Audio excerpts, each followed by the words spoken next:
नमस्कार दोस्तों, आप सबों का स्वागत है सामान्य ज्ञान जीके में। तो आज का विषय है भूगोल और यह पार्ट नंबर 2 होगा। 40 तक पहले हो चुका है दोस्तों। आज 41 नंबर प्रश्न से सभी प्रश्न को समझेंगे। जैसा कि आप सभी जानते हैं कि इंटर स्तर लेवल पर जितने भी प्रतियोगिता परीक्षा होता है दोस्तों, उस तरफ में यहाँ से आपको प्रश्न कुछ न कुछ जरूर मिलेगा। आप कोई भी एग्जाम दीजिए दोस्तों, वहाँ भूगोल से प्रश्न जरूर पूछा जाता है। आप इसे समझें और याद रखें। तो चलते हैं पहले प्रश्न की ओर। तो पहला प्रश्न है दोस्तों, समुद्री जल में कौन सा लवण सर्वाधिक मात्रा में पाया जाता है? प्रश्न है, समुद्री जल में कौन सा लवण सर्वाधिक मात्रा में पाया जाता है? तो वह है दोस्तों आपका ऑप्शन नंबर डी, बिल्कुल सही है। सोडियम क्लोराइड पाया जाता है। अगर दोस्तों इसी में और एक प्रश्न है, बताते हैं, समुद्री जल में खरपतवार यानी कि घास जो पाया जाता है, तो उसमें सर्वाधिक मात्रा में क्या पाया जाता है? तो उसमें पाया जाता है आयोडीन। याद रखिएगा, समुद्री घास में क्या पाया जाता है? आयोडीन। तो चलते हैं अगले प्रश्न की ओर। प्रश्न है दोस्तों आपका 42 नंबर, उच्च ज्वार सूर्य, चंद्रमा एवं पृथ्वी के एक सीधे में आने से आता है, ऐसा कब होता है? प्रश्न है दोस्तों, ये उच्च ज्वार भट्टार दोस्तों समुद्र में आता है और कब आता है? सूर्य, चंद्रमा एवं पृथ्वी के एक सीधे में आने से आता है, ऐसा कब होता है? तो इस प्रश्न का उत्तर होगा दोस्तों आपका ऑप्शन नंबर डी, बिल्कुल सही है। ऑप्शन ए और बी यानी कि दोनों होगा। अमावस्या को और पूर्णिमा को, अमावस्या पूर्णिमा को जब सूर्य, चंद्रमा एवं पृथ्वी एक ही सीधा में आ जाएगा, तो उस दिन ज्वार बहुत जोर से आता है समुद्र में। तो चलते हैं अगले प्रश्न की ओर। समझ गए होंगे आप प्रश्न को। प्रश्न है 43 नंबर, पाक जल संधि किसको जोड़ती है? पाक जल संधि किसको जोड़ती है? तो इस प्रश्न का उत्तर होगा ऑप्शन नंबर सी, बिल्कुल सही है। मन्नार की खाड़ी एवं बंगाल की खाड़ी को, मन्नार एवं बंगाल की खाड़ी को जोड़ती है पाक जल संधि। तो चलते हैं अगले प्रश्न की ओर। प्रश्न है दोस्तों आपका 44 नंबर, लाल सागर भूमध्य सागर से किस नहर के द्वारा जोड़ा होता है? लाल सागर भूमध्य सागर से किस नहर के द्वारा जोड़ा होता है? तो वह होता है दोस्तों ऑप्शन नंबर सी, बिल्कुल सही है, स्वेज नहर से। अगला प्रश्न है दोस्तों आपका, विश्व की सबसे लंबी नदी है, विश्व की सबसे लंबी नदी है, तो वह है दोस्तों आपका नील नदी, जो कि नील नदी के किनारे कौन सा शहर बसा है? मिस्र नदी। नील नदी का देन है मिस्र, सॉरी दोस्तों, मिस्र शहर बसा हुआ है। अगला प्रश्न है दोस्तों 46 नंबर, बगदाद किस नदी के किनारे स्थित है? बगदाद किस नदी के किनारे स्थित है? तो यह है दोस्तों आपका टिग्रस नदी टिग्रस नदी के किनारे, टिग्रस नदी के किनारे बसा है। अगला प्रश्न है दोस्तों आपका, विश्व का सबसे ऊंचा जलप्रपात, विश्व का सबसे ऊंचा जलप्रपात है दोस्तों, तो वह है दोस्तों आपका एंजिल, ऑप्शन नंबर डी, बिल्कुल सही है। अगला प्रश्न है दोस्तों आपका, वायुमंडल में सर्वाधिक मात्रा में उपस्थित गैस है? तो वायुमंडल में सर्वाधिक मात्रा में उपस्थित गैस है 78% नाइट्रोजन। अगला प्रश्न है दोस्तों आपका 49 नंबर, वायुमंडल की सबसे निचली परत है? तो वायुमंडल की सबसे निचली परत है दोस्तों क्षोभ मंडल। और याद रखिए, इसी क्षोभ मंडल में बादल गरजना, बिजली चमकना, वर्षा होना, आंधी तूफान आना, यानी कि जितने भी मौसमी घटनाएं होता है किसमें होता है? क्षोभ मंडल में। इसके ऊपर ना तो हवा होता है ना बारिश पड़ता है। अगला प्रश्न है दोस्तों आपका 50 नंबर, देखिए वही प्रश्न पूछ लिया गया है, वायुमंडल की किस परत में मौसम संबंधी घटनाएं होती हैं? तो यह प्रश्न दोस्तों आप समझ गए होंगे कि वायुमंडल की कौन सा ऐसा परत है जिसमें मौसम की घटनाएं होती है? तो क्षोभ मंडल है, इसी में सभी मौसमी घटनाएं घटती है। अगला प्रश्न है दोस्तों आपका 51 नंबर, ओजोन परत किस वायुमंडलीय परत में पाई जाती है? ओजोन परत किस वायुमंडलीय परत में पाई जाती है? तो यह होगा दोस्तों आपका ऑप्शन नंबर ए बी बिल्कुल सही है, संताप मंडल में। संताप मंडल में ओजोन परत पाई जाती है। और ओजोन परत दोस्तों पृथ्वी का कवच भी कहलाता है। अगला प्रश्न है दोस्तों आपका कि वायुमंडल के किस परत से रेडियो तरंग प्रवर्तित होती है? वायुमंडल की किस परत से रेडियो तरंगें प्रवर्तित होती है? तो वह होता है दोस्तों आपका ऑप्शन नंबर सी बिल्कुल सही है, आयन मंडल से।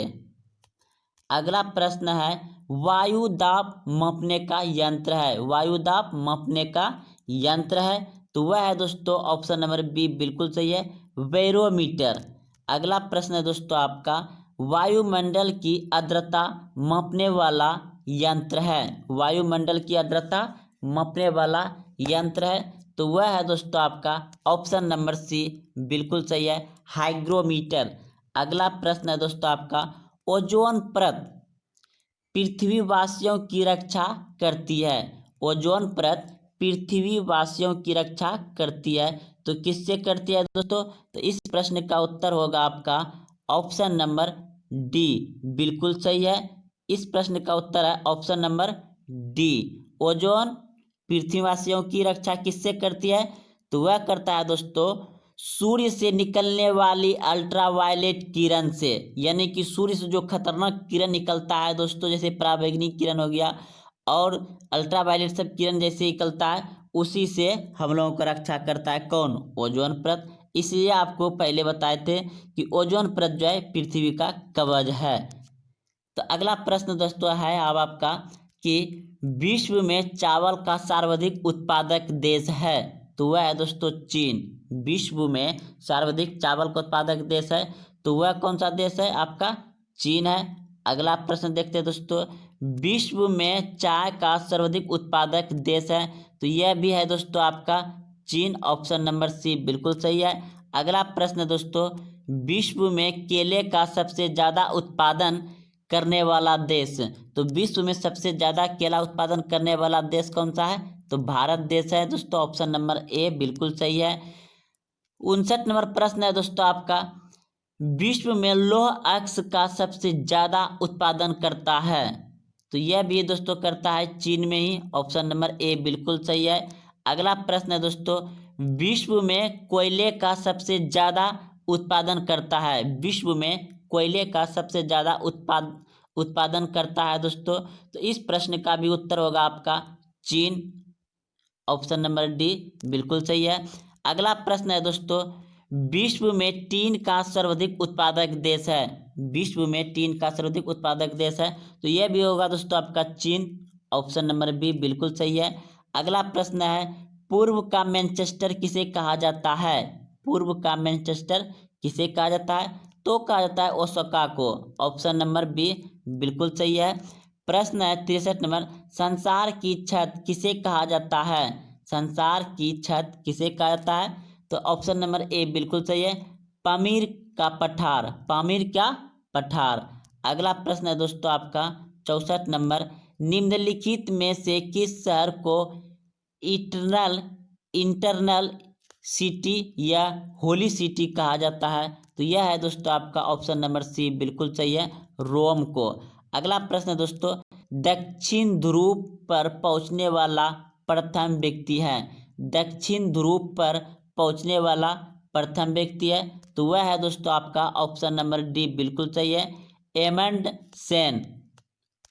अगला प्रश्न है दोस्तों आपका, उत्तरी ध्रुव पर सर्वप्रथम पहुंचने वाला व्यक्ति। उत्तरी ध्रुव पर सर्वप्रथम पहुंचने वाला प्रथम व्यक्ति था दोस्तों तो वह था दोस्तों आपका Robert Puri. Option number C बिल्कुल सही है। अगला प्रश्न है दोस्तों, विश्व का सबसे बड़ा प्रद्वीप। विश्व का सबसे बड़ा प्रद्वीप तो दोस्तों वह होगा आपका अरब प्रद्वीप। अरब प्रद्वीप। अगर दोस्तों पूछता विश्व का सबसे बड़ा द्वीप तो वह होता है ग्रीनलैंड। अगला प्रश्न है दोस्तों आपका विश्व का सबसे बड़ा डेल्टा। विश्व का सबसे बड़ा डेल्टा दोस्तों गंगा ब्रह्मपुत्र डेल्टा दिया हुआ है। और दोस्तों याद रखिएगा कि सुंदरवन डेल्टा जो है कि विश्व का सबसे बड़ा डेल्टा है, शायद उसी का नाम यह होगा। अगला प्रश्न है दोस्तों आपका विश्व की सबसे ऊंची सड़क। विश्व की सबसे ऊंची सड़क तो यह है दोस्तों आपका ऑप्शन नंबर सी, बिल्कुल सही है, लेह मनाली मार्ग। अगला प्रश्न है दोस्तों आपका विश्व की सबसे व्यस्त व्यापारी नदी है। विश्व की सबसे व्यस्त व्यापारी नदी है तो वह है दोस्तों आपका राइन नदी। ऑप्शन नंबर डी बिल्कुल सही है। अगला प्रश्न है दोस्तों अरब सागर की रानी कहा जाता है तो अरब सागर की रानी कहा जाता है कोच्चिन को। ऑप्शन नंबर बी सही है। अगला प्रश्न है दोस्तों आपका भारत का क्षेत्रफल संपूर्ण विश्व के क्षेत्रफल का कितना प्रतिशत है तो वह है दोस्तों आपका 2.4%। तो अगला प्रश्न दोस्तों आपका है 73 नंबर प्रश्न है भारतीय राज्यों में सर्वाधिक लंबी तट रेखा किस राज्य की है। तो दोस्तों भारत में लंबी तट रेखा गुजरात की है और आंध्र प्रदेश का है। तो ये दोनों का जो समुद्री तट रेखा है बहुत लंबा है, लेकिन सबसे ज़्यादा गुजरात का है। अगला प्रश्न है दोस्तों आपका 74 नंबर प्रश्न है कि निम्न में से किस राज्य की तटीय सीमा सबसे छोटी है। निम्न में से किस राज्य की सबसे छोटी तटीय सीमा है तो वह है दोस्तों आपका गोवा। गोवा राज्य का दोस्तों तटीय सीमा आप समझ रहे हैं ना, समुद्र के किनारे लगा उसे तटीय सीमा कहते हैं, और स्थलीय सीमा जो सूखा में है। चलते हैं तो इस प्रश्न का समझ गए होंगे दोस्तों, सबसे छोटा तटीय सीमा है गोवा का और सबसे बड़ा है गुजरात का। अगला प्रश्न है दोस्तों आपका भारत का दक्षिणतम बिंदु है तो भारत का दक्षिणतम बिंदु हो जाएगा दोस्तों आपका Indira point. Option number D बिल्कुल सही है। अगला प्रश्न चलते हैं दोस्तों, प्रश्न है 76 नंबर क्षेत्रफल की दृष्टि से भारत का विश्व में स्थान है। क्षेत्रफल की दृष्टि से भारत का विश्व में स्थान है दोस्तों, आप सभी जानते हैं कि 7वां है, 7वां है। तो अगला प्रश्न देखते हैं दोस्तों, अगला प्रश्न है कर्क रेखा भारत में कितने राज्यों से गुजरती है। कर्क रेखा भारत में दोस्तों 8 राज्यों से गुजरती है। ऑप्शन नंबर डी बिल्कुल सही है, 8 राज्यों से कर्क रेखा भारत में गुजरती है। अगला प्रश्न दोस्तों है 78 नंबर भारत का प्रमाणिक समय मापा जाता है। भारत का प्रमाणिक समय मापा जाता है दोस्तों, तो वह मापा जाता है ऑप्शन नंबर डी बिल्कुल सही है, 82 डिग्री और 30 सेकेंड पूर्व देशांतर में मापा जाता है। अगला प्रश्न दोस्तों आपका है 79 नंबर क्षेत्रफल की दृष्टि से सबसे बड़ा राज्य है। क्षेत्रफल की दृष्टि से सबसे बड़ा राज्य है दोस्तों राजस्थान। ऑप्शन नंबर बी सही है। अगला प्रश्न दोस्तों 80 नंबर है क्षेत्रफल की दृष्टि से सबसे छोटा राज्य है। क्षेत्रफल की दृष्टि से सबसे छोटा राज्य है गोवा। ऑप्शन नंबर सी बिल्कुल सही है। तो दोस्तों आज यहाँ